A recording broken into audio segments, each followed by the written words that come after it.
If you want to change this government, and a lot of New Zealanders do, there's only one thing to do, and that's party vote national. We take our case to the New Zealand people, that we actually help them with respect with an economy that's going backwards, a healthcare system that's falling apart, an abysmal education set of failures.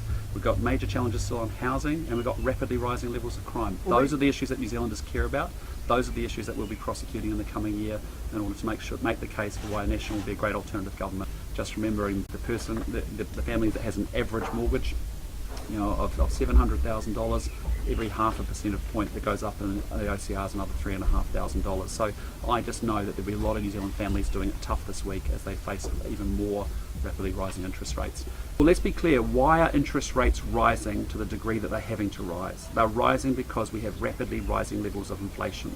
Why do we have rapidly rising levels of inflation? Because the government doesn't have an economic management plan and is spending an extra $1 billion each and every single week and not delivering any improved outcomes for it, and that's adding to inflation.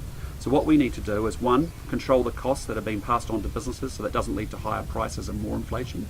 Two, the biggest constraint we have in this productive economy is really around our immigration settings, which we need to loosen up. Thirdly, we're spending $1 billion extra each and every single week. We've hired 14,000 more bureaucrats. It's a unique skill. Spend more money, hire more people, get worse outcomes. We need to go through that line item by line item and have real fiscal discipline around our spending. Fourthly, we think we should just inflation adjust the tax brackets as they sit today so that people actually get to keep more of their own money. Just take the current system for the speed of simplicity, rather than rinky-dink cost of living payments going to dead people and French backpackers. Let's just give people more money that they can keep in their own pocket. And finally, you have to have the Reserve Bank really ruthlessly focus 100% on getting back under the 3% inflation mandate. And then the other big issue that we're coming into constantly is around crime, and making sure that we get that balance between making sure we've got serious consequences for serious youth offenders, as well as making sure we're protecting victims, and most importantly that the public of New Zealand can feel safe in their own homes, their own family, and their own businesses and their own community. It's actually, I don't think there's enough politicians getting out and actually talking to the victims of crime. There are people, and I've met with many of them. I met with 2 yesterday, I've met with 1 already today. They've worked incredibly hard. In many cases they've taken 2 or 3 jobs to get a deposit for that business. They then work that business incredibly hard. It's tough at the best of times with the cost of living crisis, rapidly rising prices, rapidly rising costs, and they get smashed by a ram raider multiple times. I visited one this morning and then smashed twice in serious terms. So what we're saying is, look, the government's got the balance completely wrong. If it needs to care about those victims, it also needs to care about those serious young offenders and make sure that we're making powerful circuit breaker interventions in their lives.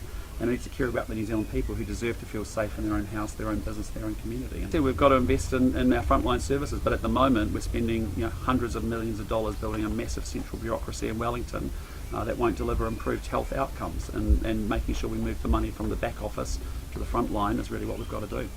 I can tell you it's a government in New Zealand that talks again a big game in climate change, but at the end of the day is actually importing 3 times as much Indonesian coal as it did in any year of a national government, and emissions aren't getting that much better. So we've got some major challenges and some serious work to do.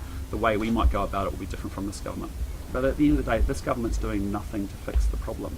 And New Zealanders are over this government on every single dimension. The economy, housing, health, education, crime, we're going backwards. Every metric's getting worse. And I want us to do things. I want us to get things done in this country. We owe it to New Zealanders to improve outcomes. Because at the moment what's happening is 60% of our kids aren't in school.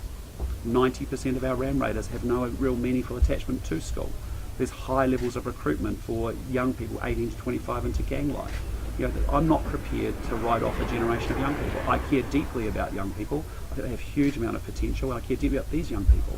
But we are going to show some tough love in order to get them right on the right path again.